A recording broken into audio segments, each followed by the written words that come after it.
कौने कसूर होले कौने गलतिया रामा कौने कसूर होले कौने गलतिया रामा कौने कारण मालेला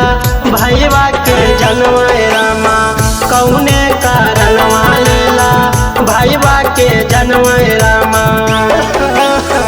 केकरा से हंसवई बोलवई छुटलई संगतिया रामा केकरा से हंसवई बोलवई छुटलई संगतिया रामा कौने कारण मालेला भैया के जन्म रामा कौने कारण मालेला भैया के जन्म रामा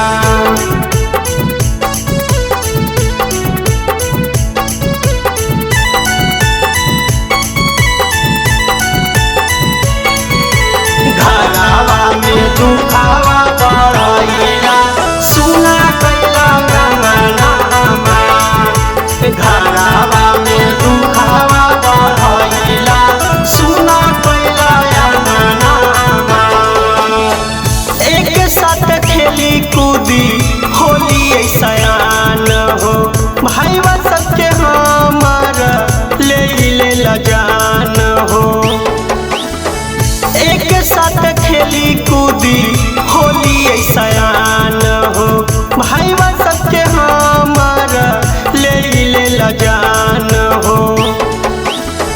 के कर हाय लगलै मर गेलै मतिया रामा के कर हाय लगलै मर गेलै मतिया रामा कौने कारण मालेला भैया के जन्म रामा कौने कारण मालेला भैया के जन्म रामा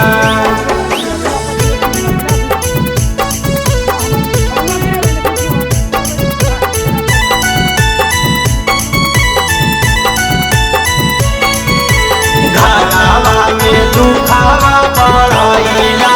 सुना कैला गंगनामा घरावा में दुखावा बढ़ैला सुना कैला गंगनामा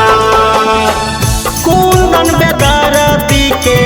दई देला दुख हो घर परिवार सब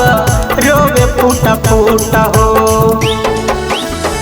कुंदन बेदर्दी के दई देला दुख हो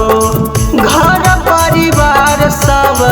रोवे फूट फूट हो माई बाबू सब के बिगड़ हालतिया रामा